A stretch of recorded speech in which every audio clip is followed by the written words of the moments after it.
Salam kerahiman. Hari ini 6 Februari kita akan lanjutkan dari bacaan yang kemarin ya, 303B. Dalam nama Bapa dan Putra dan Roh Kudus. Amin. Pernah ketika aku sedang sangat menderita, aku meninggalkan pekerjaanku dan melarikan diri kepada Yesus dan minta kepadanya untuk memberikan kepadaku kekuatannya. Sesudah doa yang sangat singkat, aku kembali ke pekerjaanku dengan penuh semangat dan sukacita. Kemudian, salah seorang dari para suster berkata kepadaku, "Hari ini, suster tentu mendapat banyak penghiburan, sebab suster kelihatan begitu berseri-seri. Pasti Allah tidak lagi memberimu penderitaan, tetapi hanya penghiburan." "Suster salah besar," jawabku. "Karena justru pada saat banyak menderita, aku lebih bersukacita. Dan apabila penderitaanku berkurang, sukacitaku juga kurang. Tetapi jiwa itu memberi isyarat kepadaku bahwa ia tidak memahami apa yang kukatakan. Aku berusaha menjelaskan kepadanya bahwa ketika kita banyak menderita, kita memiliki kesempatan yang besar untuk menunjukkan kepada Allah bahwa kita mencintai Dia. Tetapi ketika kita menderita sedikit, lebih kecillah kesempatan yang kita miliki untuk menunjukkan cinta kita kepada Allah. Dan kalau kita tidak menderita sama sekali, maka cinta kita entah sungguh besar, entah sungguh murni. Dengan rahmat Allah, kita dapat memperoleh suatu tahap di mana penderitaan akan menjadi kesukaan bagi kita, karena cinta dapat mengerjakan hal-hal seperti itu di dalam jiwa yang murni. Ini perlu pengertian yang jelas, yang sungguh-sungguh kita perlu memperhatikannya ya, karena ada pesan-pesan yang luar biasa yang hari ini kita akan dapatkan. Dikatakan, ketika aku sedang sangat menderita. Suster Faustina sangat menderita, mungkin kita pun, di antara kita pun, sedang mengalami penderitaan yang sangat berat. Aku meninggalkan pekerjaanku dan melarikan diri kepada Yesus. Mari kita belajar dari Suster Faustina. Kalau kita sedang menghadapi penderitaan yang berat, jangan hanya fokus kepada penderitaan berat, tapi belajar dari Suster Faustina, dia tinggalkan pekerjaan itu dan dia lari kepada Tuhan Yesus. Tinggalkan itu banyak artinya ya, apakah dia tinggalkan, dia pergi ke ruang adorasi, apakah dia pergi ke kamarnya untuk berdoa, atau tetap pekerjaannya ada di depan matanya, tapi dia nggak fokus lagi kepada pekerjaan tersebut atau kepada penderitaan tersebut, tapi dia fokus kepada Yesus. Dia berbicara pada Yesus, dia berdoa pada Yesus, dia mohon kekuatan. Minta kepadanya untuk diberikan kekuatannya. Minta kekuatannya, kekuatan Tuhan, bukan kekuatan diri sendiri. Sesudah doa yang sangat singkat, ya, jadi nggak usah doa yang panjang-panjang. Doa yang sangat singkat. "Tuhan, aku begitu menderita, sepertinya sudah nggak kuat. Oleh sebab itu Tuhan, beri aku kekuatan untuk menjalaninya, untuk menanggungnya." Dan sesudah doa singkat tersebut, aku kembali ke pekerjaanku dengan penuh semangat dan sukacita. Aku kembali ke pekerjaanku. Bisa dari kamar dia balik lagi ke pekerjaannya, bisa dari ruang adorasi dia balik lagi ke pekerjaannya, atau mungkin pada waktu itu juga dia ada di situ. Tapi sekarang dia bilang dia balik ke pekerjaannya, dia fokus lagi ke pekerjaannya, tapi sudah dengan semangat yang baru.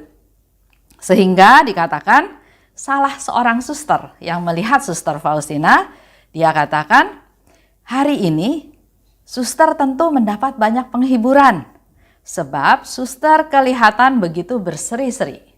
Ya, jadi walaupun Suster Faustina menderita, penderitaannya sangat berat, tapi penampilannya penuh sukacita, penuh kegembiraan. Sehingga orang luar nggak melihat penderitaan tersebut, bahkan melihat sebaliknya. Dia katakan, hari ini pasti banyak dapat penghiburan, karena engkau kelihatan begitu berseri-seri. Dan ditambahkan lagi oleh suster tersebut, Allah tidak lagi memberimu penderitaan, tetapi hanya penghiburan. Jadi suster ini tahu apa yang dialami oleh Suster Faustina. Penderitaan demi penderitaan, sakit, penyakit, dan banyak hal yang dialami oleh Suster Faustina, suster ini tahu. Sehingga dia bisa menyimpulkan seperti itu, bahwa dengan melihat muka yang berseri-seri, Allah udah nggak memberi kamu penderitaan lagi. Allah memberi kamu penghiburan. Dan Suster Faustina langsung mengatakan, suster salah.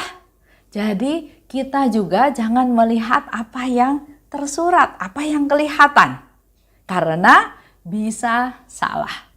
Dan Suster Faustina di sini katakan, suster salah besar. Sebab justru karena pada saat banyak menderita, aku lebih bersukacita. Coba ya, kalau ada orang yang bilang, enggak, saya ini lagi menderita, penderitaan saya tuh luar biasa berat. Tapi semakin saya menderita, semakin saya bersukacita. Bisa diterima nggak dengan akal sehat kita? Kita mungkin lebih kelihatan seperti suster, temannya Suster Faustina. Kalau lihat orang itu bersukacita, bergembira, bersemangat, penuh energi, kita bilang, wah dia sedang sukacita, dia bukan lagi menderita. Tapi kalau kita lihat orang kuyu, orang lusuh ya, lemah, lelah, tidak berdaya, layu, kita pikir, wah orang ini sedang menderita. Tapi di sini Suster Faustina mau kasih tahu, walaupun kita menderita, itu nggak perlu dikasih lihat ke orang lain.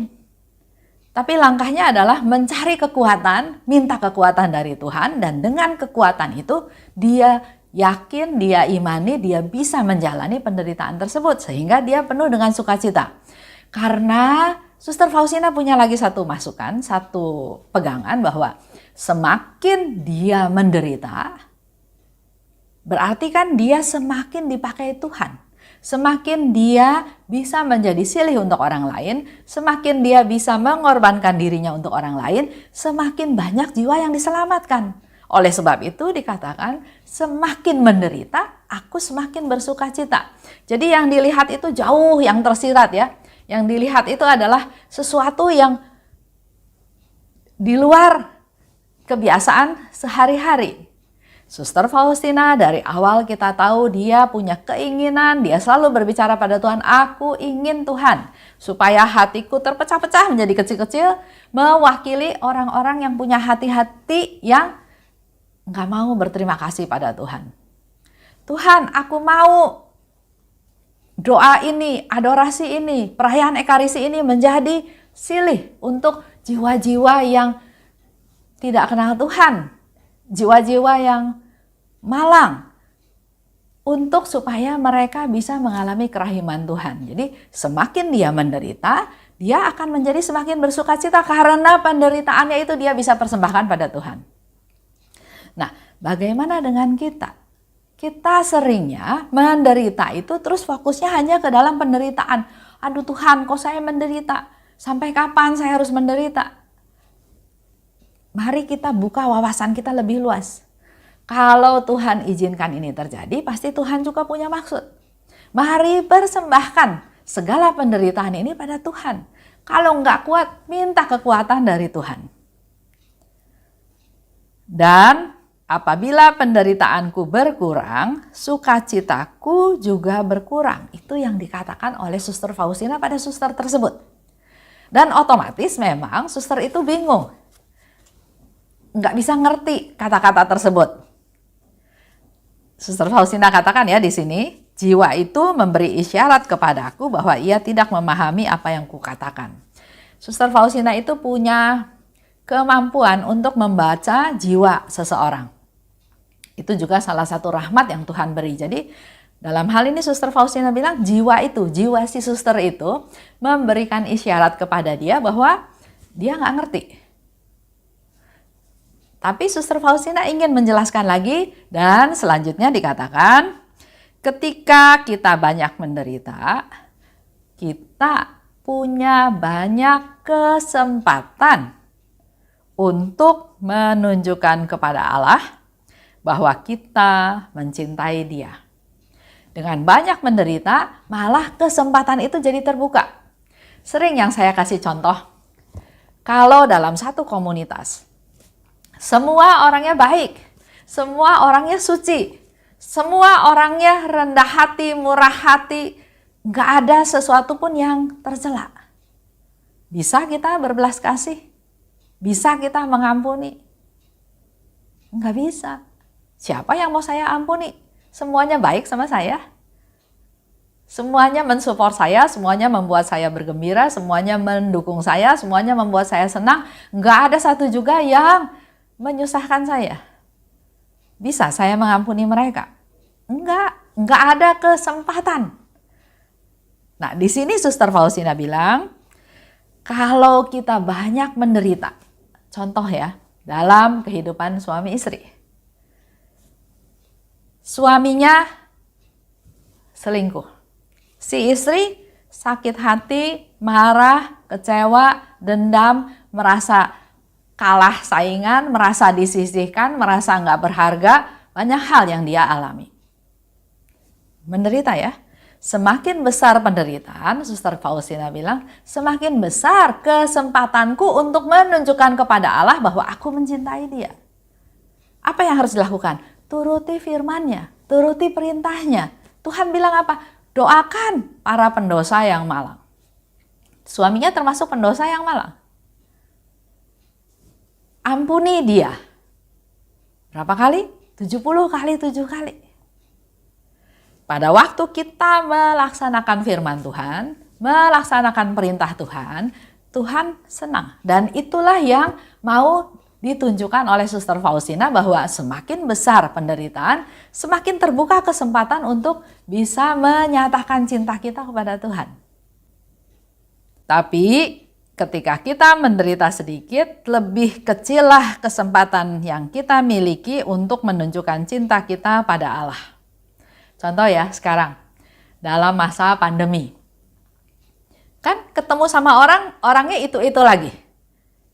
Kalau saya misalnya suami, papa, anak-anak, mantu, cucu, beberapa teman dalam satu kantor, tapi itu pun nggak rutin dan nggak sering bertemu dan sangat jarang frekuensinya. Ya, ketemunya orang-orang itu aja. Tapi hari-hari ya cuma suami, papa saya dan pembantu di rumah dan juga supir. Nggak ada urusan, nggak ada masalah, nggak ada kegiatan, nggak ada hal yang terjadi yang luar biasa yang dimana saya bisa menunjukkan kasih saya kepada Allah dengan lebih leluasa. Kesempatannya menjadi sangat sempit. Yang saya bisa lakukan berdoa buat mereka supaya sehat, supaya kuat. Tapi terus dalam hati pikir, untuk siapa? Dia sehat itu gunanya untuk saya atau untuk orang itu sendiri? Jangan sampai kita berdoa dia supaya sehat, supaya saya nggak susah. Berarti kan doanya masih untuk saya. Digali lagi, oke, Tuhan saya berdoa supaya mereka sehat, supaya keluarganya juga sehat, nggak ketularan, dilindungi, dijauhkan dari segala sakit penyakit. Bukan untuk kepentingan saya, tapi untuk kepentingan keutuhan, kerukunan, kedamaian di keluarganya mereka. Tapi artinya sangat sempit.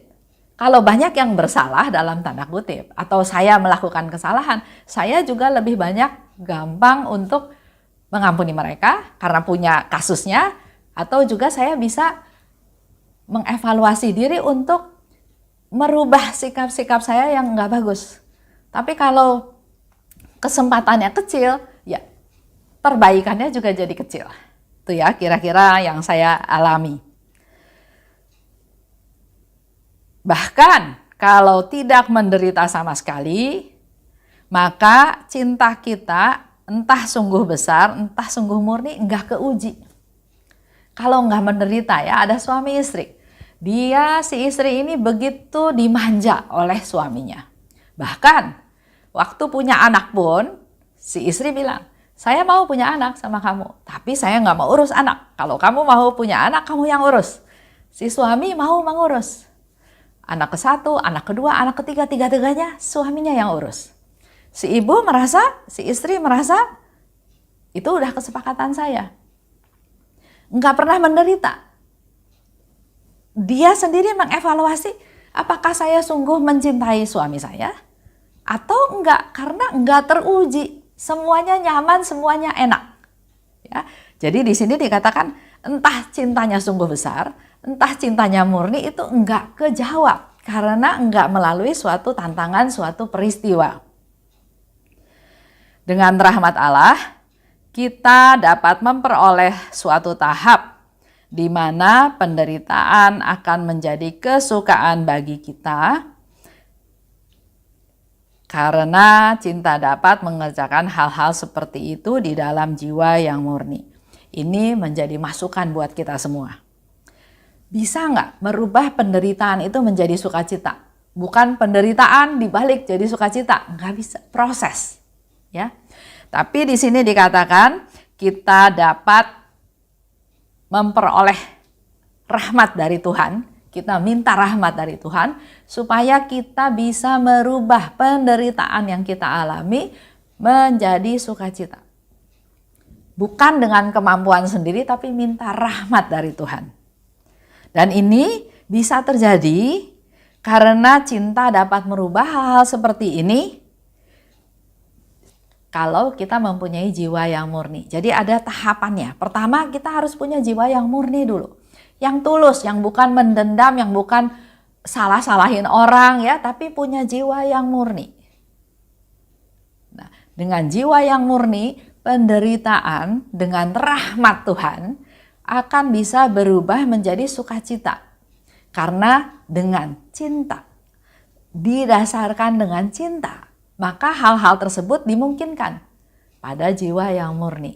Ya, jadi kita punya satu rahasia bagaimana merubah penderitaan menjadi sukacita.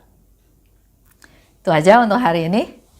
Kita mau bersyukur pada Tuhan ya, karena Tuhan sudah memberikan jalan keluar untuk segala permasalahan kita, merubah penderitaan menjadi sukacita. Dalam nama Bapa dan Putra dan Roh Kudus, amin. Oh luka kerahiman, oh hati Yesus, sembunyikanlah aku di dalam lubuk hatimu. Laksana satu tetes darahmu sendiri. Dan jangan biarkan aku terlepas dari situ selama-lamanya. Kurunglah aku di dalam lubuk hatimu, dan ajarlah aku mencintai Engkau. Tuhan, mampukan aku memahami sepenuhnya siapa dirimu. Bawalah aku masuk ke dalam rengkuhan mesramu, sejauh itu dapat ditanggung oleh kodrat insani. Amin. Dalam nama Bapa dan Putra dan Roh Kudus, amin. Salam kerahiman.